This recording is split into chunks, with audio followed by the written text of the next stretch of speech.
প্রিয় শিক্ষার্থী বন্ধুরা, আশা করি সবাই ভালো আছেন, সুস্থ আছেন। ঈদের লম্বা ছুটির পরে আমরা আবার শুরু করতে যাচ্ছি আমাদের ক্লাস। অনেক ছুটি খাওয়া হলো আমাদের। এবার পড়াশোনায় ফিরে আসতে হবে সবাইকে। ক্লাস টেস্ট 12, এটার সলিউশন এখন আলোচনা করব।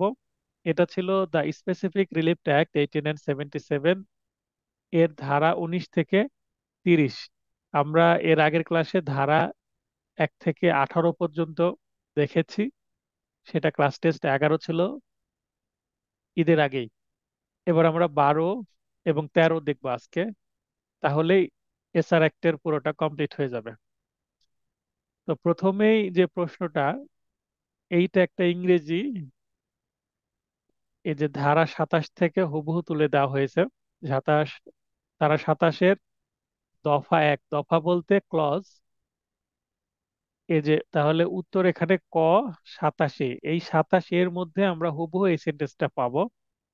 কি sentence? Relief against either party thereto and persons claiming under them by subsequent title। তো এইটা আমরা যখন 27 ধারাটা পড়বো, হুবহু এটা আছে, আমার নোটেও আছে, বিয়ার একটিও আছে। তো এই ধরনের ইংলিশ তুলে দিয়ে আপনাদের আসতে পারে যেটা কোথায় আছে দেখেন। এখানে 27-এর এ বি সি এভাবেও দিতে পারে। যেমন এখানে 27-এর এ, 23-এর এ, 25-এর এ, 12-র এ, এইভাবে কনফিউশন তৈরি করার জন্য অপশনগুলো সেট করা হয়েছে। বার কাউন্সিলের পরীক্ষায় প্রশ্ন এরকম আসতে পারে। এরপরে bar of suit for which after dismissal, অর্থাৎ কোনো মামলা খারিজ হয়ে যাওয়ার পরে আবার মামলা করার ক্ষেত্রে প্রতিবন্ধকতা আছে। এটা কত ধারার মধ্যে আছে? এইটা আছে 29 ধারায়। এগুলো নোট থেকে ভালোভাবে বুঝে বুঝে পড়তে হবে। অর্থ সহ যদি এই ইংরেজিগুলোর অর্থ বুঝে বুঝে পড়েন, সেক্ষেত্রে মনে থাকবে বেশি। আর অর্থ যদি না বুঝে ইংরেজিটা মুখস্থ করার চেষ্টা করেন, তাহলে কিন্তু সম্ভব না মনে রাখা। এমনি ধারা মনে রাখা সম্ভব না, আবার ইংরেজি বাক্য। অতএব মানে ডাবল, এখানে ডেঞ্জার, ডাবল ডেঞ্জার মানে দ্বৈত বিপদ। একটা ইংরেজি আবার ধারা ভিত্তিক প্রশ্ন। তো এই ধরনের প্রশ্ন আয়ত্ত করার জন্য আপনাকে অবশ্যই ইংরেজির অর্থটা বুঝতে হবে। না বুঝলে আমাকে মেসেজ করবেন, আমি বুঝিয়ে দেব। তাছাড়া এমসিকিউ এর যে থরো ক্লাসগুলো হয়, 29 ধারা পড়ার সময় নিশ্চয়ই আমি এটা বুঝিয়ে দিয়েছি। তারপরের sentence, the specific performance of a contract may be obtained by any party thereto. এটা বিগত সালের একটি প্রশ্ন, খুবই গুরুত্বপূর্ণ প্রশ্ন। এটা হবে 23-এর এ। 23-এর এ তে এটা আছে, মানে দফা কতে 23-এর। আরো একটি ইংরেজি প্রশ্ন, আমি সেন্টেন্স গুলো তুলে দিয়েছি, একই স্টাইলের প্রশ্ন, তাই এই দুইটা আর পড়লাম না, আপনারা পড়বেন। 6 নম্বর প্রশ্নটা পড়ি। 1 জুলাই 2005 তারিখে একটি রেজিস্ট্রিকৃত চুক্তির অনুকূলে সুনির্দিষ্টভাবে চুক্তি বলবতের জন্য মামলা করার ক্ষেত্রে বাদীকে আর্জির সাথে জমা দেওয়ার প্রয়োজন ছিল অবশিষ্ট মূল্য। মনে রাখবেন, 1 জুলাই 2005 থেকে কিন্তু এই যে 21 এ, এই সেকশনটা কার্যকর হয়। যেহেতু 1 জুলাই 2005 থেকে এটা কার্যকর হয়, এই সেকশনটা বা এই আইনটা কার্যকর হয়, অতএব এই 1 জুলাই 2005 বা তারপর 2রা জুলাই 2005 বা 3রা জুলাই 2005 বা জুলাইয়ের পরের কোনো মাস, অগাস্ট মাস, সেপ্টেম্বর মাস, অক্টোবর মাস 2005 সালের, বা ডিসেম্বর মাস 2005 সালের, অথবা পরবর্তী সালের প্রথম মাস জানুয়ারি 2006। তার মানে এই তারিখ থেকে সামনের দিকে ভবিষ্যতের কোনো তারিখ, সেই ক্ষেত্রে যদি মানে তারিখগুলো এরকম হয় যে 1 জুলাই 2005 থেকে পরের তারিখ বা এই তারিখ, তাহলে অবশিষ্ট মূল্য অবশ্যই জমা দিতে হবে। কিন্তু যদি 1 জুলাই 2005-এর আগের তারিখ হয়, যদি 30 জুন 2005 হয়, 30 জুন, 30 জুন নিশ্চয়ই 1 জুলাইয়ের আগের ডেট, তাহলে সেটা অবশিষ্ট মূল্য দেওয়ার প্রয়োজন নেই। কেন? কারণ 21 এ ধারার তখন জন্মই হয়নি।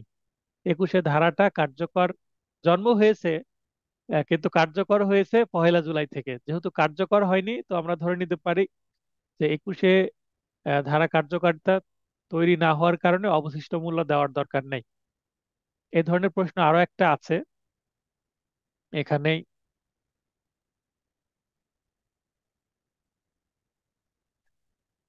এর পরের যে ক্লাস টেস্ট সেটাতে আছে 13-তে, আমরা একটু পরেই সেটা দেখব। আমরা আগে 12টা শেষ করি। চুক্তি ভঙ্গের জন্য প্রার্থিত প্রতিকারের পথে ব্যক্তিগত প্রতিবন্ধকতা কোনটি? ব্যক্তিগত প্রতিবন্ধকতা, দেখেন, বিষয়বস্তুর বন্দোবস্ত হয়ে আছে জেনেও চুক্তিবদ্ধ হলে, একটা বিষয়বস্তু বন্দোবস্ত হয়ে আছে মানে সেটেলমেন্ট হয়ে আছে, এটা আমি জানার পরও যদি নিই, তার মানে এখানে ক্রেতা সাবধান নীতি প্রযোজ্য হচ্ছে। আমি কোনো কিছু কিনলে অবশ্যই আমাকে কি করতে হবে, দেখে নিতে হবে সেটা সঠিক কিনা, ভালো কিনা, বা সেটা যদি কোনো এক্সপায়ারি ডেট থাকে, কোনো ঔষধ হয় বা কোনো প্রোডাক্ট হয়, নিশ্চয়ই আমাকে এক্সপায়ারি ডেট আমাকে দেখে নিতে হবে। তো এইভাবে যদি দেখে নিই, তাহলে সেটা ক্রেতা সাবধান নীতি মেনে চলা হলো। যদি দেখি একটা জিনিস ভুল বা ফল্ট, তাহলে আমি সেটা নিব না। আর যদি দেখি যে এটা সঠিক, তাহলে নিব। মানে দেখে শুনে বুঝে নিতে হবে, এটাকেই ক্রেতা সাবধান নীতি বলে। তো আমি যদি ক্রেতা সাবধান না হয়ে কোনো কিছু নিই, তাহলে এটা হলো বোকামি। আর বোকামি হলে এটা একটা ব্যক্তিগত প্রতিবন্ধকতা। কারণ আপনি কেন ব্যক্তি হিসাবে সতর্ক না, ব্যক্তি হিসাবে সতর্ক থাকতে হবে, আদালত বলছে। আমি জানি না, আমি আইন জানি না, এই ধরনের অজুহাত আদালতে চলবে না, আইন সেটা সাপোর্ট করে না। অতএব আপনি আইন না জানেন, আপনাকে আইন জানানোর জন্য যারা আইনজীবী আছে, অ্যাডভোকেট আছে, তাদের শরণাপন্ন হতে হবে পরামর্শ নেওয়ার জন্য। আইন জানি না এই অজুহাত কখনোই চলবে না। পরের প্রশ্ন, একটি রেজিস্ট্রিকৃত চুক্তির অনুকূলে সুনির্দিষ্ট চুক্তি বলবতের জন্য মামলা করার ক্ষেত্রে বাদীকে আর্জির সাথে অবশ্যই বিনিময় মূল্য জমা দেওয়ার প্রয়োজন হয় কেন? এটা নিয়ে কথা বলেছিলাম, আবারও বলে দিই। উত্তর হচ্ছে বাদীর আর্থিক সক্ষমতার নিশ্চয়তা প্রমাণে। তাহলে রেজিস্ট্রিকৃত চুক্তির অনুকূলে সুনির্দিষ্ট চুক্তি বলবৎ করতে হবে।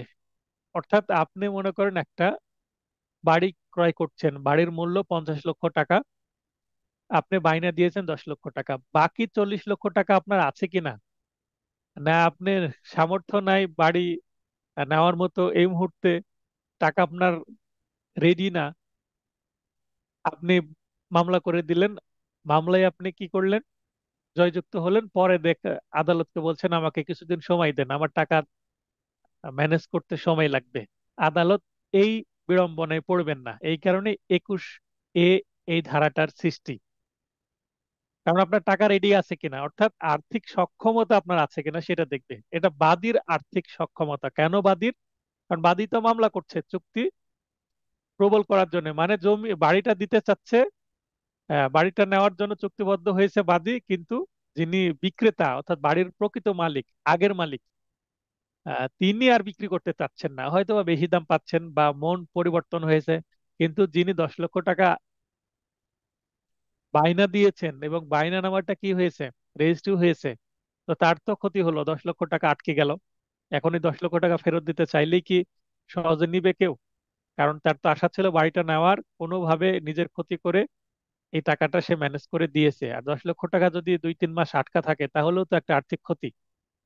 তো এই কারণে দেখেন অপশনগুলা, বিবাদীর সম্মতির নিশ্চয়তা, এখানে বিবাদীর কোনো বিষয়ই না, মামলা করবে বাদী। এখানে বাদীর আর্থিক সক্ষমতা, এখানে সম্মতি তো আছেই, আমি তো বাড়িটা নিতে ইচ্ছুক আছি, ইচ্ছা থাকলে তার হবে না, সামর্থ্যটাই এখানে মেন, সামর্থ্যটাই এখানে আসল বিষয়। আশা করি এটা বুঝতে পেরেছেন কেন ঘ উত্তর হবে। এখন পর্যন্ত কেউ হাত উত্তোলন করেননি, তার মানে আলোচনা বোঝা যাচ্ছে আশা করি। এরপরে এই টাইপের এখানে 9 এবং 10, এই টাইপের প্রশ্ন আমি করেছি।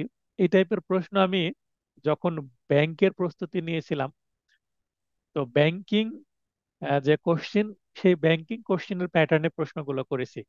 যেখানে রোমান সংখ্যার 1, 2, 3-এ অপশন দেওয়া আছে 3টা, এবং এই 3টা অপশনকে আবার বাকি 4টা অপশনে ক, খ, গ, ঘ এইভাবে কনভার্ট করা হয়েছে। তার মানে এখানে চিন্তা করতে গেলে অপশন কিন্তু 3, 4, 12টা হয়ে যায়। 9 নম্বর প্রশ্নে বলা হচ্ছে কোন কোন ক্ষেত্রে বাদী সোলেটিয়াম পেতে পারে। এখন এখানে 3টা অপশন আছে, আবার এই 3টাকে অ্যারেঞ্জমেন্ট করছি আবার বাকি 4টা অপশনে ক, খ, গ, ঘ দিয়ে। তার মানে এখানে 3, 4, 12টি অপশন হয়ে যাচ্ছে। এই ধরনের প্রশ্ন কিন্তু খুবই জটিল হয়, আপনি যদি স্পষ্ট না বুঝতে পারেন, 100% কনফার্ম না হন, তাহলে এই ধরনের প্রশ্ন অ্যাভয়েড করাই ভালো। বলা যায় না বার কাউন্সিল যেহেতু জুডিশিয়ারি প্রশ্ন করছে, এই টাইপের অপশন ভিত্তিক প্রশ্ন চলে আসতে পারে। তো এই ধরনের প্রশ্নের সাথে পরিচয় করে দেওয়ার জন্যই কিন্তু এই প্রশ্নটা সেট করা হয়েছে। তো কোন কোন ক্ষেত্রে সোলেটিয়াম পেতে পারে, এখানে প্রশ্নে কিন্তু একটা ট্রিক আছে, মানে ফাঁদ আছে এক কথায়। দেখেন এখানে লেখা আছে বাদী, কোন কোন ক্ষেত্রে বাদী সোলেটিয়াম পেতে পারে এটা বলা হয়েছে। তো এখানে তিনটা ক্ষেত্রে সোলেটিয়াম দেওয়া হয়, বাদী বিবাদী উভয় মিলে মোট তিনটি ক্ষেত্রে। তো বাদী কোন কোন ক্ষেত্রে পেতে পারে সেইটা আমরা দেখব। তো এখানে এক নম্বরে বলা হচ্ছে যখন বাদীকে অন্যায় সুবিধা প্রদান করে। বাদী যদি অন্যায় সুবিধা পায় তাহলে কি বাদীকে সেটা দেওয়া যায়? দেওয়া যাবে না, কারণ বাদী যদি অন্যায় করে বাদী তো আর ডিগ্রি পাবে না, তাই এটা হবে না, এটা বাদ। তার মানে এক নম্বর রোমান সংখ্যার পয়েন্টটা বাদ হয়ে যাচ্ছে। তারপরে যখন বিবাদীকে অত্যন্ত ক্লেশে জড়াবে, তাহলে যদি বিবাদীকে অত্যন্ত ক্লেশে জড়ায় সেক্ষেত্রেও কিন্তু,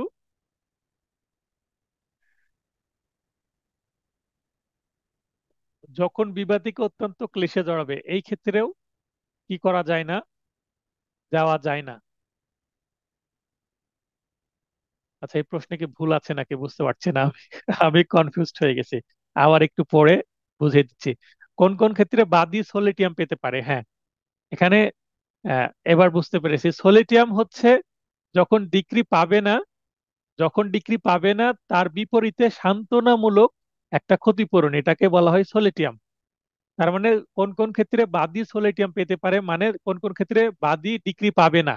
যদি প্রশ্ন এইভাবে উল্টো করে করি যে কোন কোন ক্ষেত্রে বাদী ডিগ্রি পাবে না, তার মানে সোলেটিয়াম পাবে। কারণ বাদী যখন ডিগ্রি পায় না তখনই বাদীকে সান্ত্বনা সান্ত্বনা হিসাবে কি দেওয়া হয়, সোলেটিয়াম দেওয়া হয়। বাদী ডিগ্রি পেল না, বাদীর মন খারাপ, তো মন যেন খারাপ না হয় সান্ত্বনা দেওয়া স্বরূপ কিছু সোলেটিয়াম ব্যবস্থা করে বিবাদী যেটা দেয়। তার মানে এই প্রশ্নটা যদি আমরা উল্টো করে পড়ি যে কোন কোন ক্ষেত্রে বাদী সোলেটিয়াম পেতে পারে বা কোন কোন ক্ষেত্রে বাদী ডিগ্রি পাবে না। তো বাদী কোন কোন ক্ষেত্রে ডিগ্রি পাবে না, এক নম্বর যখন বাদীকে অন্যায় সুবিধা প্রদান করবে, হ্যাঁ বাদী যদি অন্যায় সুবিধা পায় তাহলে বাদী অবশ্যই ডিগ্রি পাবে না, তার মানে এক নম্বর পয়েন্ট উত্তরের মধ্যে থাকবে। দুই নম্বর যখন বিবাদীকে অত্যন্ত ক্লেশে জড়াবে, যদি বিবাদীকে অত্যন্ত ক্লেশে জড়ায় তাহলে ডিগ্রি পাবে না, অতএব কি দিবে, সোলেটিয়াম দিবে। তাহলে এই দুইটা উত্তরই সঠিক। আর তিন নম্বর কি বলছে, যখন বাদী চুক্তির ফলে ক্ষতিগ্রস্ত হয়েছে, বাদী যদি চুক্তি করে ক্ষতিগ্রস্ত হয় তাহলে তো তাকে ডিক্রি দিতে হবে। আর ডিক্রি পেলে সোলেটিয়ামের আর দরকার আছে? সোলেটিয়াম তো 10-20 হাজার টাকা দিবে, আর ডিক্রি পেলে পুরো বিষয়বস্তুটাই পেয়ে গেল। তার মানে এখানে দেখেন নয়ের সঠিক উত্তর হচ্ছে এক আর দুই, তিন নম্বর কিন্তু সঠিক হচ্ছে না। তো এক আর দুই কোন অপশনের মধ্যে আছে, খ এর মধ্যে আছে। দেখেন এ- এটা আমি পড়তে গিয়েই আমার একটু দেখাচ্ছে যে বুঝতে সমস্যা হচ্ছিল, জটিলতা আছে। প্রশ্ন যখন তৈরি করেছিলাম বুঝে শুনেই তৈরি করেছি, আবার পড়তে গিয়ে আমাকে একটু ভাবতে হচ্ছে দ্বিতীয়বার। অতএব আমি আবারও সতর্ক করছি, এই ধরনের প্রশ্ন উত্তর করার ক্ষেত্রে খুব খুব সতর্ক হয়ে বুঝে শুনে উত্তর করবেন। তাহলে আমি এই যে সবুজ রং দিয়ে দুইটা হাইলাইট করেছি, এক আর দুই, এই দুইটা ডিগ্রি পাবে না, তার মানে সোলেটিয়াম দিতে হবে। আর তিন নম্বরে বাদী যখন চুক্তির ফলে ক্ষতিগ্রস্ত হয়েছে তার মানে তাকে ডিক্রি দিতে হবে, সে তো ক্ষতিগ্রস্ত, আর ডিক্রি পেলে সোলেটিয়ামের আর দরকার নাই। তার মানে এক আর দুই সঠিক, আর খ অপশনের মধ্যে কিন্তু এক আর দুই আছে। তা এখানে উত্তর খ। 22 ধারা যদি পড়েন তাহলে এটা স্পষ্ট বুঝতে পারবেন। এটা নিয়ে যদি কারো প্রশ্ন থাকে, 9 নম্বর প্রশ্ন নিয়ে হাত উত্তোলন করে প্রশ্ন করতে পারেন, এখানে ক্লিয়ার করে দিচ্ছি। আর যুথি আপু লাইনে আসবেন, আপনার যদি কোনো মানে বুঝতে সমস্যা থাকে এখানে আপনি লাইনে এসে কথা বলে ক্লিয়ার করে নিতে পারবেন। যুথি আপুর দেরি হচ্ছে, স্যার রনি আপু আসসালামু সম্ভব। আলাইকুম। ওয়ালাইকুম আসসালাম, ভালো আছেন আপু? স্যার ভালো আছি স্যার, আসলে আমার ফোনটাতে কি একটা যেন সমস্যা হয়ে গেছে। হ্যাঁ ক্লাসের হ্যাঁ। মাঝখানে কোনো একটা ফোন আসলে কাটে দিলে এরপর আমি আর আপনার কথাগুলো স্পষ্ট শুনতে পাই না। এই জন্য হুম। আমি ভাবতেছি ক্লাস থেকে বের হয়ে যে আবার ঢুকবো কিনা, কিছু শুনতে পাচ্ছি না, অনেকক্ষণ ধরে ট্রাই করতেছি। এই মুহূর্তে শুনতে পাচ্ছেন? না স্যার, মানে খুবই আস্তে। আমি হেডফোনেও চেষ্টা করতেছি, কোনোভাবে হচ্ছে না। আমি ক্লাসটা থেকে বের হয়ে যে আরেকবার ঢুকি। আচ্ছা ঠিক আছে, যেটা আপনি কি ওয়াইফাই ব্যবহার করছেন না ডেটা ব্যবহার করছেন? আমি মোবাইল ডাটা ব্যবহার করতেছি। এই কারণে সমস্যাটা হয়েছে। আপনি ক্লাস থেকে বের হয়ে না গিয়েও যেটা করতে পারবেন, ডেটা অফ করে আবার অন করলে হয়তো বা সমাধান হয়ে যেতে পারে। ডেটা অফ করে 2 সেকেন্ড অফ রেখে আবার অন করে ফেলেন, হয়তো বা সমাধান হতে পারে। আর না হলে আপনি আবার চেষ্টা করেন। রাজ্জাক ভাই বলেন। ও- আপুর ওখানে ওই মাইক্রোফোন একটা আছে না, জুমের এই সাইড, ওইটা ক্লোজ হয়ে যায়, তখন ওইটার উপরে চাপ দিলে তখন আবার জোরে কথা শোনা যাবে আর কি, এইটা বলার জন্য আর কি। কারণ আচ্ছা। কেউ কল আহ, দিলে বি- তখন অডিওতে চলে যায়, আর এটা তখন আবার যখন কেটে দেওয়া হয় তখন আচ্ছা, আবার জোরে শোনা তাহলে যাবে। তাহলে এটা ক্লাসের বিরতিতে আপুকে আপনি জানাই দিবেন, এটা ঠিক আছে? আচ্ছা, ক্লাস বোঝা যাচ্ছে? বের হয়ে যাই। আচ্ছা। আচ্ছা, 10 নম্বর যে প্রশ্ন, একই ধরনের নয়ের মতোই। এই প্রশ্নটা পড়ি। কোন কোন ক্ষেত্রে আদালত বিবেচনামূলক ক্ষমতা প্রয়োগ করে সুনির্দিষ্ট কার্য সম্পাদনের আদেশ প্রদান করবেন না? কোন কোন ক্ষেত্রে আদালত বিবেচনামূলক ক্ষমতা প্রয়োগ করে সুনির্দিষ্ট কার্য সম্পাদনের আদেশ প্রদান করবেন না? তাহলে এইটাও কিন্তু আছে 22 ধারাতে। এটাও 22 ধারাতে আছে। যখন বাদীকে অত্যন্ত, একই দেখেন অপশন, বা যখন বাদীকে অন্যায় সুবিধা প্রদান করে, যখন বাদীকে অত্যন্ত ক্লেশে জড়াবে। 9 নম্বরের প্রশ্নটাই জাস্ট উল্টো করেছি।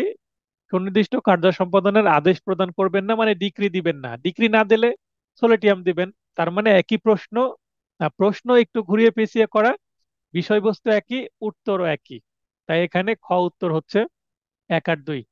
আর আগেকার মধ্যে এই 9 নম্বরের মতো 10 নম্বরের উত্তরটা হচ্ছে না। কারণ বাদী যদি ক্লেশে জড়ায় তাহলে তো বাদীকে ডিক্রি দিতে হবে। কিন্তু এখানে শেষে কি আছে? প্রদান করবেন না, শেষে আছে না। যেহেতু না আছে, এই যে শেষে আছে না, এই না থাকার কারণেই দুইটার উত্তর সেম হয়ে যাচ্ছে। এভাবে ঘুরিয়ে পেঁচিয়ে প্রশ্ন আসতে পারে। তো আপনারা ভেবেচিন্তে উত্তর দিবেন। 11 নম্বর কমন প্রশ্ন, এটা পড়লাম না। 12 নম্বর, an instrument is not settlement under section 3 of the specific relief act 1877 whereby an interest in the property is developed by a or an dash। এখানে সেটেলমেন্টের সাথে সবসময় কিন্তু উইলের একটা কানেকশন আছে। এই লাইনটা আপনারা সেকশন 3-এর মধ্যে হুবহু পাবেন ইংলিশ বেয়ার অ্যাক্টে। তো এখানে ইংলিশ বেয়ার অ্যাক্টে যদি দেখেন, এখানে বলা আছে উইল নয়। আমার নোটে লেখা আছে উইল নয়, সেটেলমেন্ট কোনো উইল নয়। সেটেলমেন্ট একটা আলাদাই দলিল, বন্দোবস্ত দলিলের মাধ্যমে সেটেলমেন্ট করা হয়। উইলের মতো যদিও, কিন্তু সেটা উইল নয়। যেহেতু উইল নয় তাই এটা উইলের সাথে কানেকশন আছে। সম্ভব হলে একটু ইংলিশ বের একটা পড়লে হুবহু এই আপনারা সেন্টেন্সটা পেয়ে যাবেন 3 ধারার মধ্যে। এর উত্তর গ, ধারা 3 থেকে প্রশ্নটা করা হয়েছে। এই উইল থেকে আরো একটি প্রশ্ন করেছি। A codicil is a supplement to a or an, এটা উত্তর হবে উইল। কডিসিল, এটাও 3 ধারার মধ্যে, বেয়ার অ্যাক্ট ইংলিশে যদি দেখেন পাবেন। কডিসিলটা হচ্ছে কি, মনে করেন একটা উইল করা হলো, উইল করার পরে যদি এই উইল, কেউ যদি 2020 সালে একটা উইল করে এবং বেঁচে আছেন 2022 সালে, এই উইলের সামান্য যদি পরিবর্তন করতে চান, অথবা এই উইলের সাপ্লিমেন্ট হিসাবে আরো কিছু লাইন যুক্ত করতে চান। মনে করেন একটা উইল উনি 10 পেজের একটা উইল করেছেন, এর সাথে আরো 2 পেজ যুক্ত করতে চাচ্ছেন, আরো কিছু সম্পত্তি যুক্ত করতে চাচ্ছেন, বা সাপ্লিমেন্ট হিসেবে যুক্ত করতে চাচ্ছেন, সেক্ষেত্রে কি করতে হবে? কডিসিল আকারে সেটাকে দিতে হবে। তো উইলের এক্সটেনশনকেই আসলে কডিসিল বলা হয়, সাপ্লিমেন্টকে কডিসিল বলা হয়। যেমন আপনারা যদি লিখিত পরীক্ষায় অংশগ্রহণ করেন, তাহলে প্রথমে একটা খাতা দিবে বাছাই করা। এই খাতাটা শেষ হয়ে গেলে পরে আপনাদের লুজ সিট দেওয়া হবে। তো যদি বলতে চাই যে এই মূল খাতাটাকে উইল যদি বলি, তাহলে পরে যে লুজ সিট গুলো নেওয়া হবে একটার পর একটা, 2-3টা নিলেন আপনারা, এই লুজ সিটই হচ্ছে কোডিসিল বা সাপ্লিমেন্ট। তাহলে উইলেরই একটা অংশ হচ্ছে কোডিসিল, যেটা পরবর্তীতে অ্যাড করা হয় উইলের সাথে। এটাও কিন্তু 3 ধারার ইংলিশ বেয়ার একটা যদি দেখেন, ইংলিশ পার্টটা দেখলেই ক্লিয়ার হয়ে যাবেন। অথবা আপনারা গুগল আছে, গুগলে কোডিসিল বলে যদি কোডিসিল মিনিং লিখে দিলেই কিন্তু চলে আসবে যে এ সাপ্লিমেন্ট টু এ উইল, এটা চলে আসবে। যদি আপনারা গুগলে সার্চ দেন, তো ইন্টারনেট একটু ব্যবহার করেন, তাহলে বুঝতে পারবেন। তারপরে এই প্রশ্ন হুবহু 19 ধারা থেকে করা হয়েছে আছে, যেগুলো কমন প্রশ্ন সেগুলো উত্তর দিচ্ছেন আমি। 15, কোন কোন ক্ষেত্রে চুক্তির সুনির্দিষ্ট কার্য সম্পাদন সম্ভব নয়? কোন কোন ক্ষেত্রে সম্ভব নয়? তাহলে এখানে যে চুক্তি আর্থিক ক্ষতিপূরণের দ্বারা প্রতিকারযোগ্য, অর্থাৎ ওই যে আমরা দেখেছি কোনো অস্থাবর সম্পত্তি, চাল, গম, এগুলো কেনার জন্য চুক্তি করেছিল, সেগুলো দিতে পারেনি, টাকা দিয়ে সেটা সেটেল করা যাবে, আর্থিক ক্ষতিপূরণ দেওয়া যাবে, কম্পেনসেশন দিলেই হবে। ওই চালই যে দিতে হবে তা বাধ্য নয় আদালত দিতে। যে চুক্তি এর প্রকৃতির কারণে বাতিলযোগ্য, অর্থাৎ চুক্তি প্রকৃতি এমন যে এই চুক্তি বলবৎ করা যায় না। যে চুক্তির বিষয়বস্তু ব্যক্তিগত যোগ্যতার উপর নির্ভরশীল, কেউ একজন লেখক, কেউ একজন শিল্পী, কেউ একজন অভিনেতা বা অভিনেত্রী, তাকে তা করতে বাধ্য করা যাবে না, কারণ এটা ব্যক্তিগত যোগ্যতা, পার্সোনাল কোয়ালিফিকেশনের উপরে নির্ভরশীল। তাই এখানে উত্তর সবগুলোই ঘ, 21 ধারা থেকে প্রশ্ন করেছি। চুক্তি প্রবলের ক্ষেত্রে পক্ষগণের অধিকারসমূহ কোনটি দ্বারা নিয়ন্ত্রিত হয়? তাহলে পক্ষ, একটা চুক্তির যেই পক্ষই হোক, 2টা পক্ষ হোক, 10টা পক্ষ হোক, 20টা পক্ষ হোক, একটা চুক্তির অনেক পক্ষ থাকতে পারে, তো প্রতিটা পক্ষের যে অধিকার, সেই অধিকার কিন্তু আদালত কি করে, আইন, আইনে কি বলছে সেটাও দেখে, এবং আইনের বাইরে যে ইকুইটিও কিন্তু চিন্তা করে। ন্যায় বিচারের স্বার্থে ইকুইটিকে ব্যবহার করা হয়, তাহলে এখানে আইন ও ইকুইটি দুইটা মিলিয়েই কিন্তু জাজমেন্ট দেওয়া হয়। তাই উত্তর হবে গ। এটা কিন্তু একটা বেসিক্স প্রশ্ন, বেসিক থেকে কিন্তু এটা করেছি। এখানে ইংলিশ যদি আসে ল অ্যান্ড ইকুইটি, এভাবে উত্তর হবে ল অ্যান্ড ইকুইটি। আর বাংলা হলে আইন ও ইকুইটি, এইভাবে আসতে পারে। ইকুইটির বাংলা যদি বলি, তাহলে ইকুইটির বাংলা হচ্ছে ন্যায়পরায়ণতা বা ন্যায় বিচার বলতে পারি, তবে ইকুইটি শব্দটাই কিন্তু বহুল প্রচলিত, ইংলিশ বাংলা একই, ইকুইটি বললেই বেশি বোঝা যায়। কোনটি ব্যক্তিগত সংকল্পের উপর নির্ভরশীল? এখানে কিন্তু ব্যক্তিগত যোগ্যতা নয়, ব্যক্তিগত যোগ্যতা এক জিনিস আর সংকল্প এক জিনিস। সংকল্প মানে ইচ্ছা, আমার ইচ্ছা হয়েছিল, বিবাহ করতে চেয়েছিলাম, এখন আমার ইচ্ছা নাই বিবাহ করার, ব্রেকআপ হয়ে গেল। তার মানে বিবাহটা একটা সংকল্পের উপর নির্ভরশীল, ইচ্ছা। একটা ছেলে একটা মেয়ের সাথে অ্যাফেয়ার ছিল, শেষ পর্যন্ত আর বিয়ে করতে চাচ্ছে না, কারণ জোর করে তো আর বিয়ে করানো যাবে না। কারণ একটা মানুষ যদি বিয়ে করতে না চায়, তাকে কি জোর করে বিয়ে দেওয়া যাবে? যদিও পরিবার অনেক সময় করে, কিন্তু সেটা ব্যক্তিগত ইচ্ছা বা সংকল্পের উপর নির্ভরশীল বিবাহ। এই ধরনের আরো অনেক কিছু বিষয় আছে যেগুলো ব্যক্তিগত ইচ্ছা বা সংকল্পের উপর নির্ভরশীল। তো এগুলো কিন্তু কখনো কার্যকর করা যায় না। এটা 21 ধারায় আছে হুবহু, এই বিবাহ শব্দটা আমার নোটের 21 ধারার মধ্যে বলেই দেওয়া আছে, উদাহরণস্বরূপ দেওয়াই আছে। আর এখানে যে ছবি আঁকা, আইন গ্রন্থ রচনা, এই ছবি আঁকা, আইন গ্রন্থ রচনা মানে কোনো বই লেখা লেখকের কাজ, ছবি আঁকা কোনো আর্টিস্টের কাজ, চিত্রকরের কাজ, তো যারা পেইন্টার তাদের কাজ, এগুলো কিন্তু যোগ্যতার বিষয়, এগুলো ইচ্ছা না, যোগ্যতার বিষয়। তাহলে যোগ্যতা এবং ইচ্ছা বা সংকল্প, এই দুইটার মধ্যে একটু সূক্ষ্ম পার্থক্য আছে, এটা গুলিয়ে ফেলবেন না। অনেকে হয়তো এটার উত্তর করেছিলেন ঘ সবগুলো, কিন্তু সবগুলো হবে না, এখানে হবে গ, শুধুমাত্র বিবাহ। এটাও কিন্তু একটা টেকনিক্যালি ফাঁদের মতো প্রশ্ন, যেন অনেকে ঘ উত্তর করে, এই কারণেই এইভাবেই অপশনগুলো সাজানো হয়েছে। 18 নম্বর প্রশ্ন, কয়টি বিশেষ ক্ষেত্র বিবেচনায় আদালত সলিটিয়ামের আদেশ দিতে পারেন? এটা অবশ্যই উত্তর হবে খ, 3টি ক্ষেত্রে। বাজারে প্রচলিত অনেক গাইডে 2টি ক্ষেত্রে বলা আছে, কিন্তু আমি আমার নোটে স্পষ্টভাবে ব্যাখ্যা দিয়ে বুঝিয়ে দিয়েছি এটা 3টি ক্ষেত্রে হবে। বিবাদী পাবে 2টি ক্ষেত্রে, আর বাদী পাবে 1টি ক্ষেত্রে। না, বাদী, বাদী 2টি ক্ষেত্রে পাবে আর বিবাদী 1টি ক্ষেত্রে পাবে। আমার নোটের 22 ধারাটা একটু দেখে নিলে বিস্তারিত এখানে আলোচনা করা হয়েছে। তারপরেও কারো যদি বুঝতে মানে অসুবিধা হয় বা কনফিউশন থাকে, বাজারের যেহেতু সব, মোটামুটি সব বইয়ে যে করছে তা না, কিছু কিছু বইয়ে 3টি ক্ষেত্র বলেছে, এবং কিছু কিছু বইয়ে কিন্তু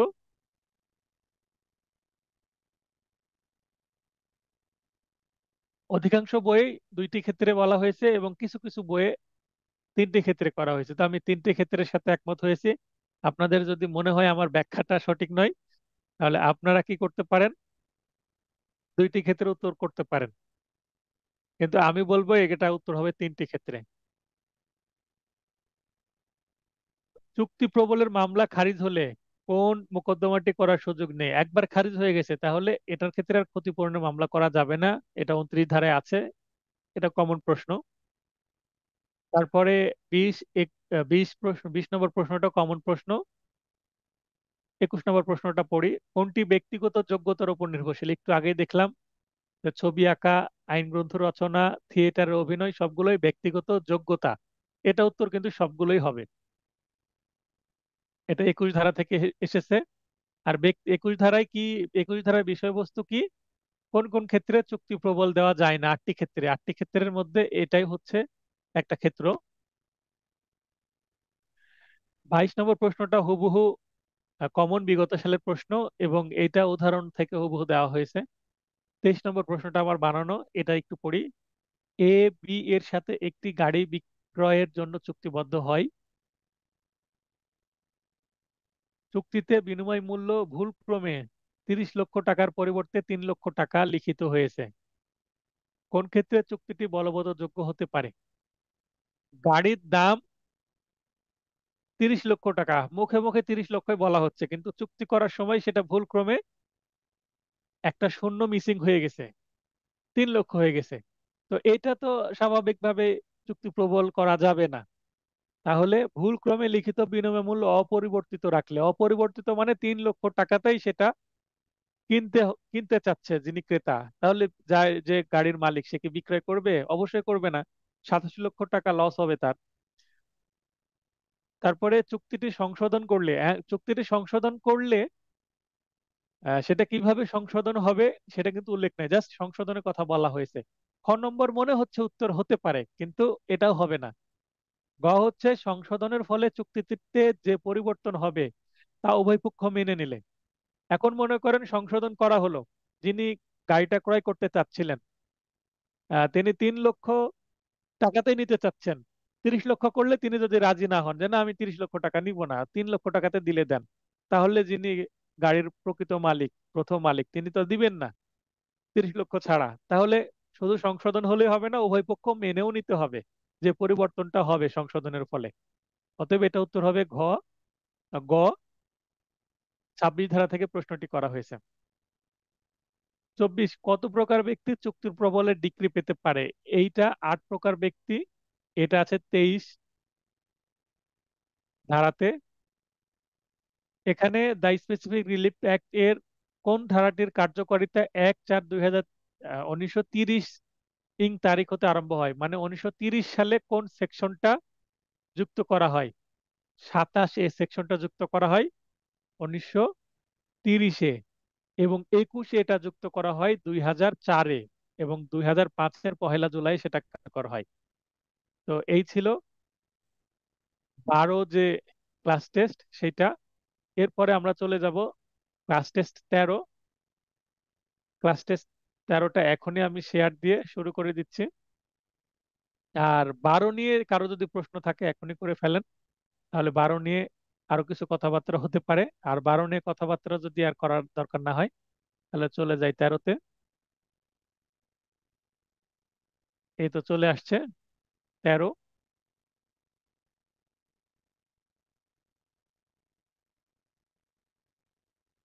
7 নং প্রশ্ন। এখানে এক ভাই বলেছে আমি বুঝতে পারছি না 7 নং, সেইটা মাহবুব মহিউদ্দিন শিবলি ভাই। শিবলি ভাই বলছেন 7 নং প্রশ্ন, এটা 12 না 13? এটা হচ্ছে যে এখন যে আলোচনা হয়েছে 12 নম্বর টেস্টের 7 নম্বর প্রশ্নটা যদি আরেকটু কাইন্ডলি আলোচনা করতেন।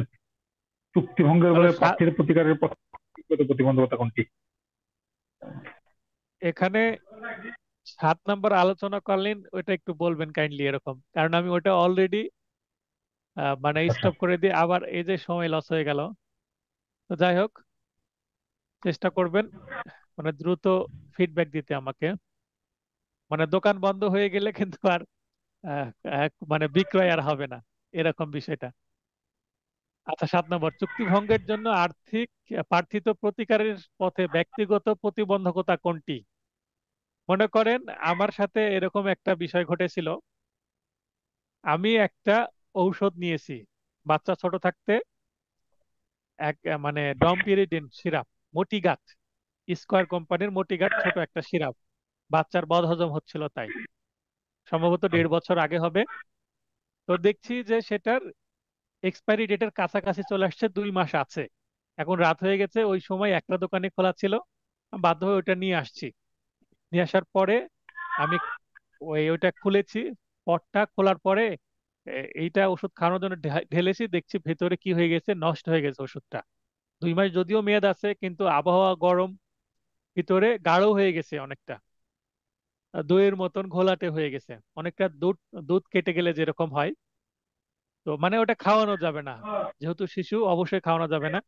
তাহলে আমি কি করেছি, জাস্ট দেখেছি, কিন্তু যদি ভালো করে দেখতাম সেটা ঠিক আছে কিনা। আমি সচেতন ভাবে কোনো ঔষধ মিনিমাম 1 বছর মেয়াদ না থাকলে নিই না। যেই ওষুধের মেয়াদ 2 বছর 3 বছর থাকে, অন্তত 1 বছর মেয়াদ থাকতে হবে। তো এটা আমার ব্যক্তিগত বিষয়, আমি একটা জিনিস চেক করে নিব কিনা, এইটা আমার অভ্যাসে পরিণত হয়েছে, এখন খুব সতর্কভাবে নেই। তো এখানে বলা হচ্ছে ব্যক্তিগত প্রতিবন্ধকতা, মানে ব্যক্তি হিসাবে আপনি এমন ভুল করেছেন যেটার জন্য আদালত আপনাকে হেল্প করতে পারবে না। তো বিষয়বস্তু বন্দোবস্ত হয়ে আছে জেনেও চুক্তিবদ্ধ হলে, মানে একটা সম্পত্তি আপনার ওখানে খুব নয়েজ হচ্ছে, একটু নয়েজ জি, ফ্রি আশেপাশে খুব। থাকার নয়েজ ফ্রি থাকার চেষ্টা করতে হবে। তো আমি যেটা বলছিলাম যে আপনি মনে করেন যে একটা জমি কিনবেন, সেই জমিটা আপনি দেখে শুনে কিনবেন কিনা, জমিটা নিষ্কণ্টক কিনা, যার থেকে কিনছেন তারই জমি কিনা, সে মাঝখানে কারো কাছে সেটা বন্ধক দিছে কিনা বা সেটা বন্দোবস্ত করে রাখছে কিনা, মানে কোনো ঘাপলা বা ঝামেলা আছে কিনা, এটা তো আপনাকে দেখে নিতে হবে। যেহেতু আপনি দেখে নেননি, বন্দোবস্ত হয়ে আছে জেনেও আপনি চুক্তিবদ্ধ হয়েছেন, এখন যার কাছে বন্দোবস্ত করা আছে, আপনি কিনছেন রহিমের কাছে, কিন্তু সেটা করিম বরাবর বন্দোবস্ত করা আছে, করিম সেটা দিবে না, তাহলে এই চুক্তিটা কার্যকর হবে না, মানে এই জমি আপনি পাবেন না।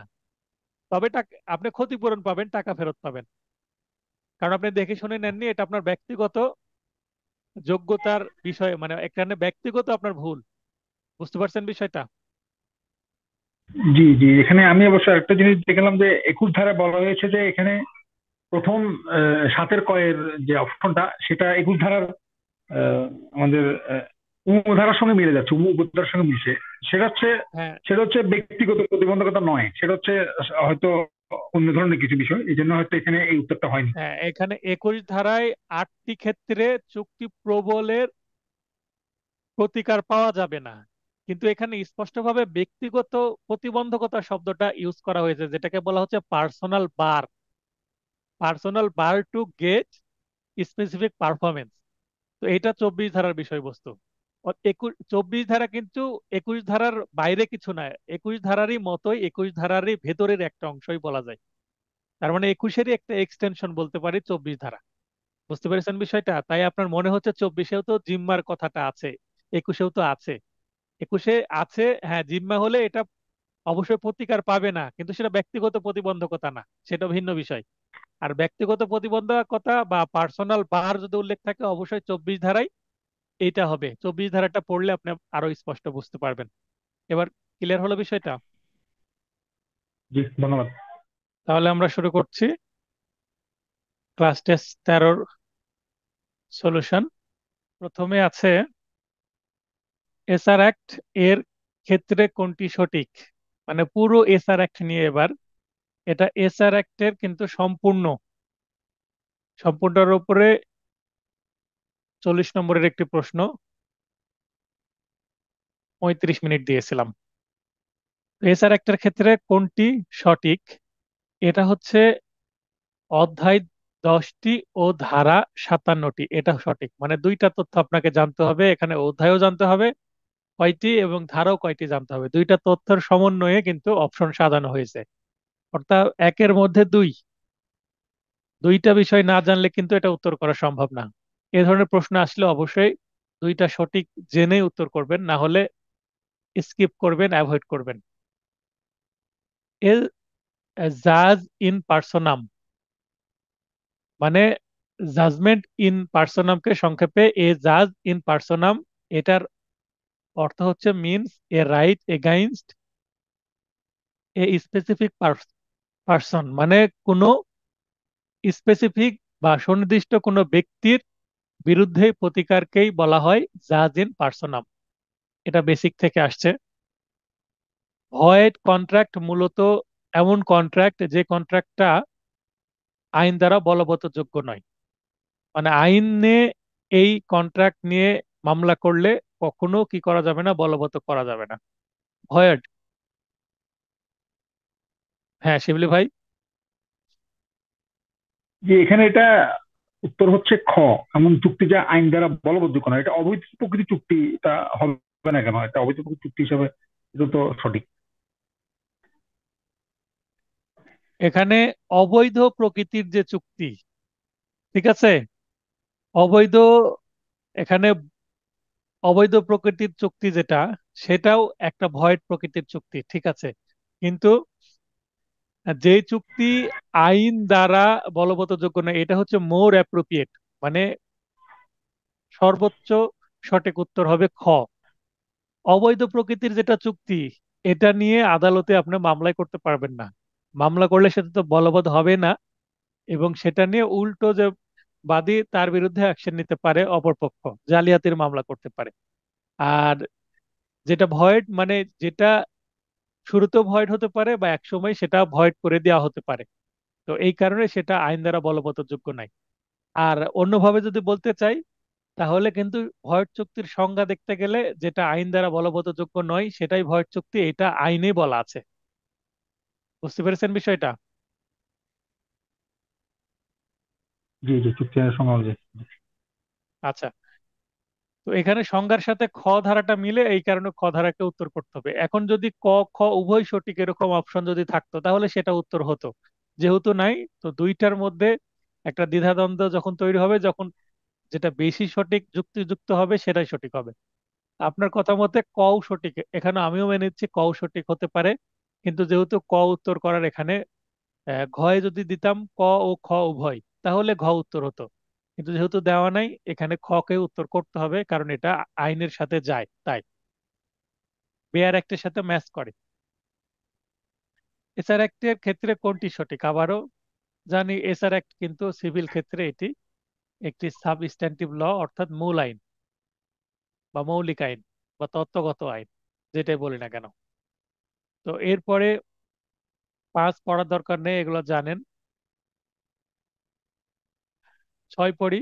কোন ক্ষেত্রে নিষেধাজ্ঞা মঞ্জুর করা হয় না? নিষেধাজ্ঞা মঞ্জুর করা হবে না অধীনস্থ নয় এমন আদালতের কার্যধারা স্থগিত রাখতে, এটা নিয়ে আলোচনা হয়েছিল। ফৌজদারি কার্যধারা স্থগিত রাখতে, আর বিষয়বস্তুতে আবেদনকারীর ব্যক্তিগত স্বার্থ না থাকলে, অর্থাৎ লুকাস স্ট্যান্ডি না থাকলে, এই সবগুলো সঠিক। সম্ভবত এটা ক্লাস টেস্ট 11তেও ছিল প্রশ্নটা, সেটা রিপিট হয়েছে। ক্যাভিয়েট এমটর, ক্যাভিয়েট এমটর, এটা হচ্ছে পারসেসার বি অ্যাওয়ার, ক্রেতা সাবধান নীতি, ক্রেতা সাবধান নীতি ইংলিশে পারসেসার বি অ্যাওয়ার, বি, আর ল্যাটিন টার্মে ক্যাভিয়েট এমটর বলা হয়। তো এটাকে বেসিক থেকে প্রশ্নটা করেছি, যেহেতু এটা চুক্তি আইন থেকে প্রশ্নটা আসছে, আর চুক্তির সাথে এসআর অ্যাক্টের অনেকটা মিল আছে, এই কারণেই এই ধরনের টার্ম দিয়ে দিতে পারে যদি আউট অফ সিলেবাস প্রশ্ন আসে।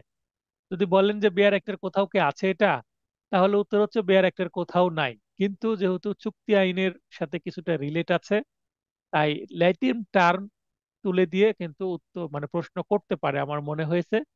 তাই এটা আমার জানা ছিল বলে এটা নিয়ে আমি প্রশ্ন করেছি, আপনাদের জানা হলো। প্রশ্ন না আসলেও আপনার জানা হলো বিষয়টা, যেটা ভবিষ্যতে কোর্টে ব্যবহার করতে পারবেন। আর যদি এটা কখনো প্রশ্ন চলে আসে, তাহলে তো আপনি আগে থেকে জেনে থাকলেন, সতর্ক থাকলেন। এরপরে চলে যাব 10 নম্বর প্রশ্ন। মাঝখানের প্রশ্নগুলো common. Temporary injunction can be granted, তাহলে টেম্পোরারি ইনজাংশন যেটা মানে অস্থায়ী নিষেধাজ্ঞা, এইটা আমরা 53 ধারায় দেখেছি এক্স পার্টে, মানে একতরফা দেওয়া যায়। অপর পক্ষকে নোটিশ না দিয়ে জাস্ট খুব ইমার্জেন্সি দিতেই হবে, একতরফা শুনানি করেই টেম্পোরারি ইনজাংশন দেওয়া যেতে পারে। তাহলে can be granted x party, খ উত্তর হবে 53 ধারায় আছে। আর পারপেচুয়াল ইনজাংশন মানে স্থায়ী বা চিরস্থায়ী নিষেধাজ্ঞা, ক্যান বি গ্র্যান্টেড এটা কখন দেওয়া যাবে? এইটা হচ্ছে হিয়ারিং বোথ পার্টিস। এটা কখনো এক্সপার্টে সম্ভব না। এটা সবসময় কি, বোথ পার্টি, উভয় পক্ষকে শুনানির সুযোগ দেওয়ার পরেই গ্র্যান্ট করা যাবে বা মঞ্জুর করা যাবে। তো এইটা ইংলিশ টার্ম ইউজ করে, মানে ইংরেজি সেন্টেন্স ইউজ করে করেছি, বাংলা আপনারা জানেন, বুঝে বুঝে একটু উত্তর করলে এটা পারা সম্ভব।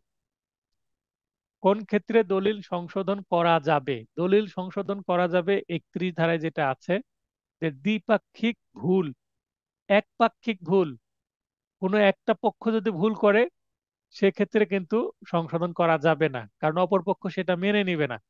যদি ভুল দুইজনারই হয় তাহলে দুইজনের সেটা সংশোধন করে নিতে পারবে, কারণ আপনারও ভুল হয়েছে আমারও ভুল হয়েছে, দুই পক্ষ এইভাবে তখন মিউচুয়াল করে ফেলবে। আর এখানে লেখা আছে দ্বিপাক্ষিক সঠতা। সঠতা বলতে প্রতারণা, দুই দুই পক্ষ কিন্তু প্রতারণা করতে পারে না, যে কোনো এক পক্ষ প্রতারণা করে।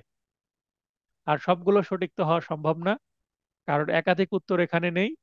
উত্তর আছে খ, দ্বিপাক্ষিক ভুল মানে দুইজনারই ভুল হয়েছে। কোন ক্ষেত্রে চুক্তি রদ করা যাবে? চুক্তি রদ করা যাবে বাতিলযোগ্য চুক্তির ক্ষেত্রে, যে চুক্তি বাদী কর্তৃক সমপনীয়, মানে বাদী যেটা সম্পূর্ণ মানে স্টপ করতে পারবে, বা সরল বিশ্বাসে তৃতীয় পক্ষ কর্তৃক বিষয়বস্তু গৃহীত হয়েছে এমন চুক্তি, অর্থাৎ এমন একটা চুক্তি হয়েছে যে তৃতীয় পক্ষ এর মধ্যে প্রবেশ করে সে নিয়ে নিয়েছে বিষয়বস্তুটা। সেক্ষেত্রে এই চুক্তিটা যে কোনো একটা পক্ষ, প্রথম বা দ্বিতীয় পক্ষ কি করতে পারে, যেহেতু তৃতীয় পক্ষ নিয়ে নিয়েছে বিষয়বস্তু, তাই এটা রদ করে দিতে পারে। তাই এটার উত্তর হবে সবগুলো সঠিক। এটা আমরা যদি 35 ধারায় পড়তে যাই, 35 ধারায় হুবহু এই তিনটা পয়েন্ট আমার নোটের মধ্যে আছে, যেটা আমার নোট যাদের কালেকশনে আছে আপনারা সেটা বুঝতে পারছেন আশা করি। এরপরে যেটা পড়বো, 15 পড়বো, 14 হুবহু 38 ধারার ইংলিশ পার্টটা নোট থেকে তুলে দিয়েছি, অতএব এটা পারবেন। 15 পড়বে ইকুইটি এর বিপরীত শব্দ কি? ইকুইটি মানে ন্যায় বিচার করা। তার ইকুইটি এর এখানে বিপরীত শব্দ একটি মাত্র আছে, আর সমার্থক শব্দ আছে তিনটি। তাহলে সমার্থক শব্দ আছে তিনটি, কি? ফেয়ার, ফেয়ার মানেও ন্যায় বিচার করা, জাস্টিস মানেও ন্যায় বিচার করা, ইম্পার ইম্পার্শিয়াল মানেও ন্যায় বিচার করা। তাহলে ইকুইটির বিপরীত হচ্ছে, এখানে একটাই উত্তর হচ্ছে ইকুইটির বিপরীত, সেটা হচ্ছে বায়াস। বায়াস হচ্ছে ইকুইটির বিপরীত। বায়াস হয়ে যাওয়া মানে পক্ষপাত দুষ্ট হয়ে যাওয়া, বা পার্শিয়ালিটি করা। তো পার্শিয়ালিটি মানেও, বায়াস আর পার্শিয়ালিটি একই কথা, এখানে কিন্তু ইম্পার্শিয়াল, ইম্পার্শিয়াল মানে আবার এই পার্শিয়ালের বিপরীত শব্দ হয়ে গেল, তার মানে এটা ইকুইটি হয়ে গেল। তাহলে এখানে উত্তর হবে বায়াস। এটা একটা বেসিক প্রশ্ন। এটা কেন দিয়েছি? কারণ ইকুইটিটা এসআর অ্যাক্টের সাথে যাচ্ছে, তাই বায়াসটাও আপনাদের মনে রাখাটা জরুরি। এই প্রশ্নটা যদি আসে ইকুইটি এর সমর্থক শব্দ কোনটি, তখন উত্তর হবে এই ফেয়ার, জাস্টিস, ইম্পার্শিয়াল। এটা ক খ গ এ চলে যাবে এবং ঘয়ে আসবে সবগুলো, উত্তর তখন হবে সবগুলো, কারণ তিনটাই হচ্ছে ইকুইটি এর সমর্থক শব্দ। এরপরে যেটা পড়বো 17 নম্বর, একটি বিক্রয় দলিলে 10 জন দাতার সহি রয়েছে। সহি বলতে স্বাক্ষর বা সিগনেচার, যার মধ্যে একজনের সহি জাল। 10 জনের মধ্যে যদি একজনের জাল হয় তাহলে নিশ্চয়ই 9 জনের সঠিক আছে। এই ক্ষেত্রে উপযুক্ত প্রতিকার কোনটি? কি করা যেতে পারে? দলিলটা কি বাদ করে দিতে হবে? এখানে হচ্ছে আংশিক বিলুপ্তি ও আংশিকভাবে বহাল, মানে যে একজনের সইটা জাল তার অংশটুকু এখান থেকে বাদ যাবে, তার মানে ততটুকু বিলুপ্তি হয়ে যাবে, এবং 9 জন যে স্বাক্ষর সঠিকভাবে করেছে এই 9 জনের যে যতটুকু অংশ, এই 9 জনেরটা কি হবে? বহাল থাকবে। মনে করেন 10 জনের একটা জমি, প্রত্যেকে 1 কাঠা করে পায়, 10 কাঠা জমি একজন কিনছে, কিনতে যে দেখছে যে একজন সই করেনি, তার সইটা অন্য কেউ করে দিয়েছে জাল করে, তাহলে নিশ্চয়ই 10 কাঠা পাবে না, 9 কাঠা পাবে। এবং যে সই করেনি সে যদি দিতে রাজি না হয় তারটা থেকে যাবে, অর্থাৎ তার অংশের যে জাল সেটা প্রমাণ হয়ে গেলে ততটুকু বিলুপ্ত হয়ে যাবে। তো দলিল থেকে ওই অংশটুকু বিলুপ্ত ঘোষণা করা হবে ডিক্রির মাধ্যমে। আর বাকি অংশটুকু কি হবে? 9 জনের অংশ 9 কাঠা বহাল থাকবে। আশা করি বুঝতে পেরেছেন। এটা 40 ধারার মধ্যে আছে, যে আংশিক রদ, আংশিক বিলুপ্তি এবং আংশিক বহাল রাখার বিষয়টি। এরপরে যেটা পড়বো সেটা হচ্ছে 22। মাঝখানের গুলো কমন প্রশ্ন, মানে বোঝানোর কিছু নেই। যেহেতু মেয়াদ ভিত্তিক ব্যক্তিগত যোগ্যতা সংক্রান্ত কোনো চুক্তি প্রবল করা যায় না, সেহেতু তার বিকল্প প্রতিকার হিসাবে, দেখেন প্রশ্নটা এখানে শেষে হাইফেন দেওয়া আছে মানে শূন্যস্থান পূরণ করার মতন। যেহেতু মেয়াদ ভিত্তিক ব্যক্তিগত যোগ্যতা সংক্রান্ত কোনো চুক্তি প্রবল করা যায় না, সেহেতু তার বিকল্প প্রতিকার হিসাবে কি করা যেতে পারে? নেতিবাচক চুক্তি পালনে বাধ্য করা যেতে পারে। এখানে মেয়াদ ভিত্তিক দ্বারা বুঝিয়েছি এটা 57 ধারা। অর্থাৎ কেউ 6 মাসের জন্য, 1 বছরের জন্য গান করার জন্য কারোর সাথে চুক্তিবদ্ধ হলো, বা কোনো কাজ করার জন্য কারোর সাথে চুক্তিবদ্ধ হলো, যেটা ব্যক্তিগত যোগ্যতা নির্ভর করবে।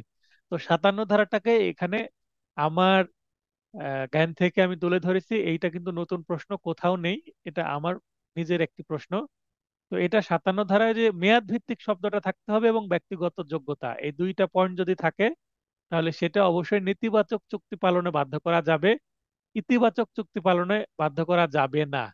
কারণ গান করার কথা ছিল আমার জায়গায়, আমি তাকে গান গাইতে বাধ্য করতে পারবো না, কিন্তু আমার জায়গায় না গিয়ে অন্য কারো কাছে যেন গান গাইতে না পারে সেটা করতে পারবো, যেটাই 57 ধারার বক্তব্য। 57 ধারায় 7টা কি মানে 5টা কি 6টার মতন উদাহরণ আছে, আমার নোটে হয়তো বা সবগুলো নেই।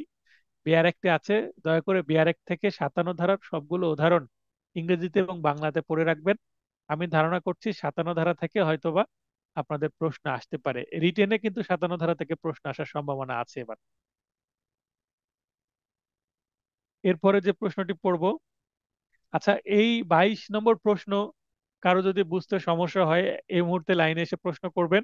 এটা কিন্তু একটু জটিল আছে, এটা 57 ধারা ধরতে পারাটা কিন্তু একটু জটিল। 57 ধারা যদি ধরতে পারেন তাহলে এটা বুঝতে পারবেন।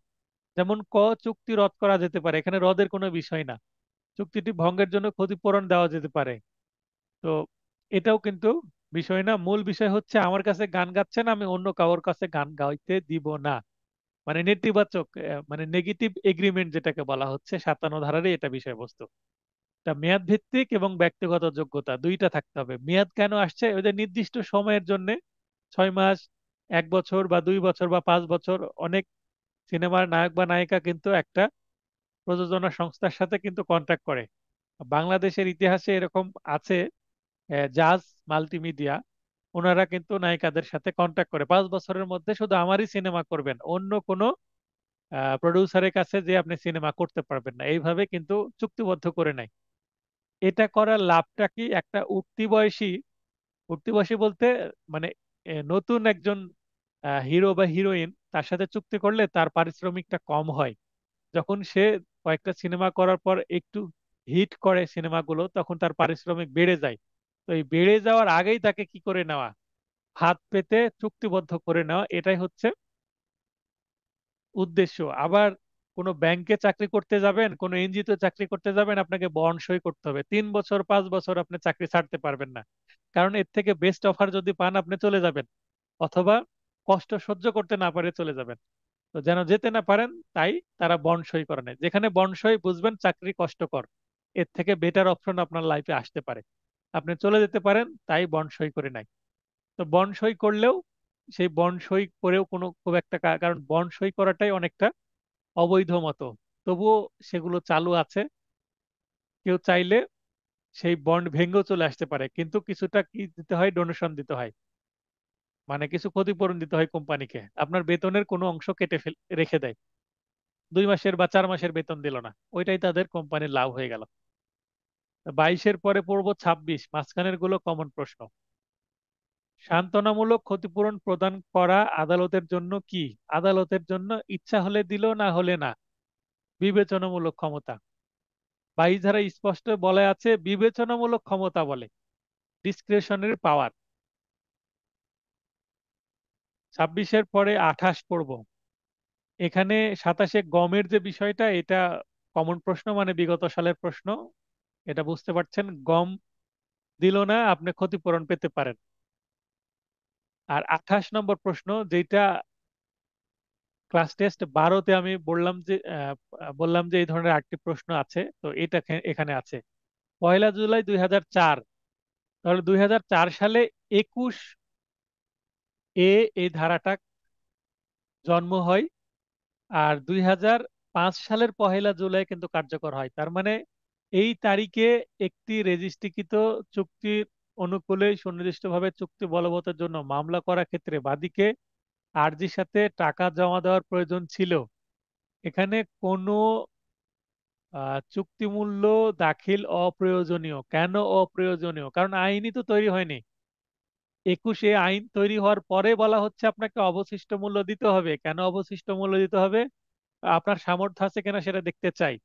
আগে আইনটা ছিল না, সামর্থ্য দেখতো না আদালত।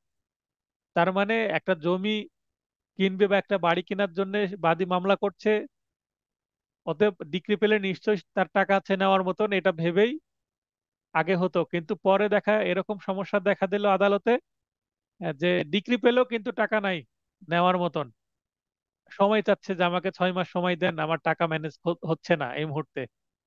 তো এটা যেন না হয়। তার মানে টাকা আপনার সামর্থ্য আছে কিনা, যদি সামর্থ্য থাকে এখন টাকা জমা দেন, যদি ডিক্রি পান এই টাকাটা চলে যাবে বিবাদীর কাছে, আর এই জমি বা বাড়ি আপনি পাবেন।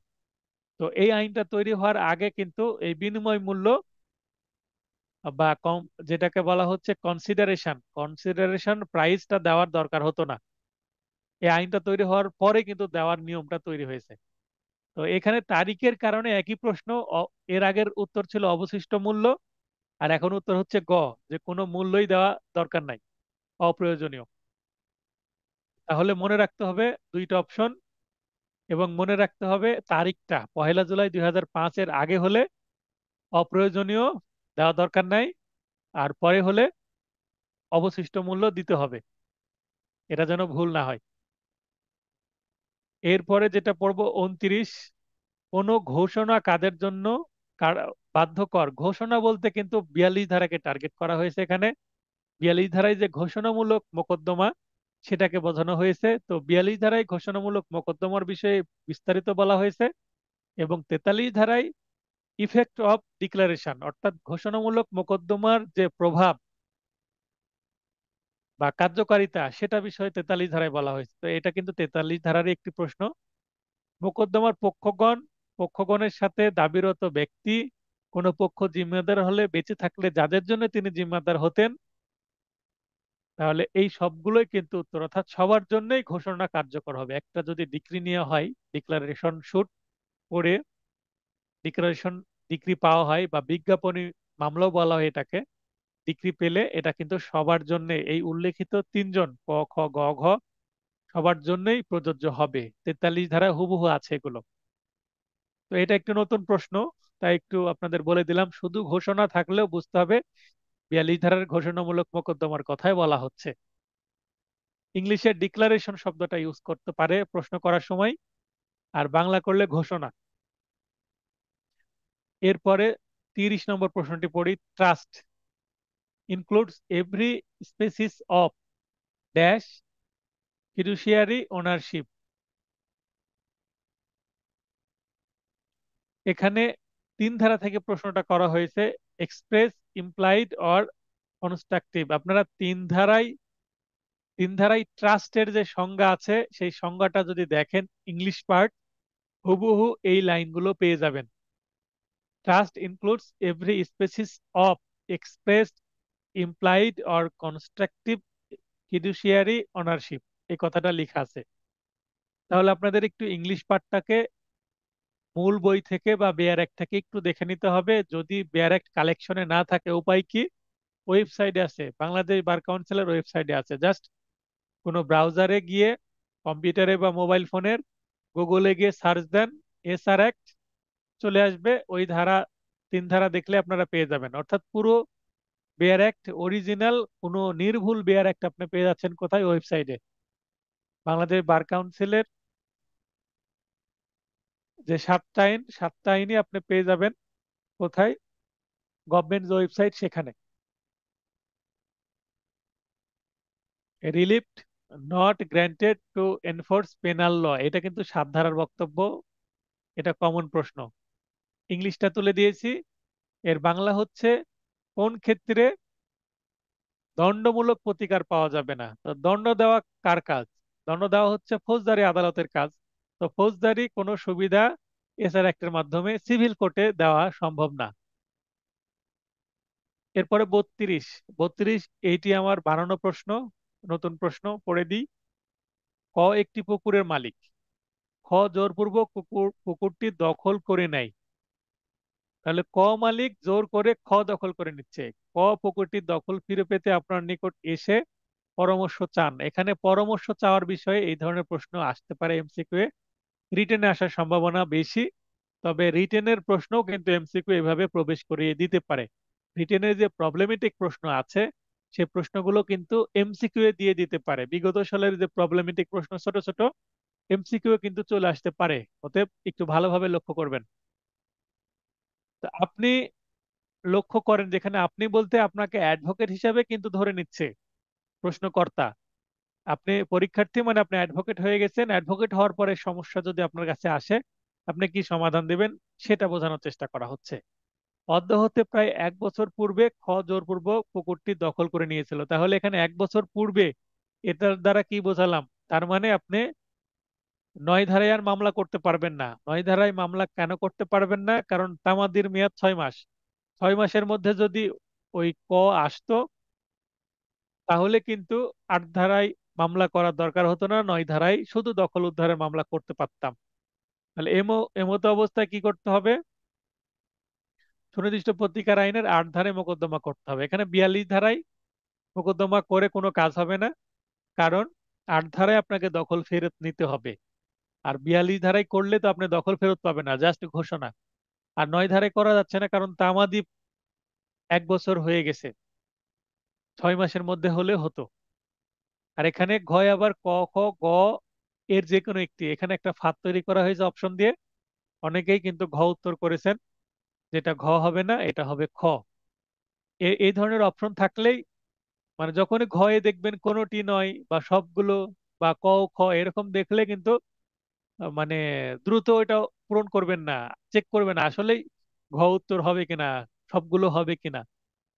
অতএব এই ধরনের সবগুলো বা কোনোটি নয় থাকলেই সেটা যে উত্তর হওয়ার সম্ভাবনা আছে সেটা ঠিক, কিন্তু সম্ভাবনা না হওয়ার সম্ভাবনাও কিন্তু বেশি, কারণ এগুলো ফাঁদ তৈরি করতে পারে। টেকনিক্যাল প্রশ্ন এগুলো। এরপরে পড়বো 34। অস্থাবর সম্পত্তি, এখানে কি লেখা আছে? অস্থাবর সম্পত্তি পুনরুদ্ধারের মোকদ্দমা দায়েরের তামাদির মেয়াদ কত? এটা কিন্তু দেখেন 10 ধারার প্রশ্ন। এটা 8ও নয় 9ও নয়, 10 ধারায় প্রশ্ন। তো 10 ধারায় 3 বছর আছে।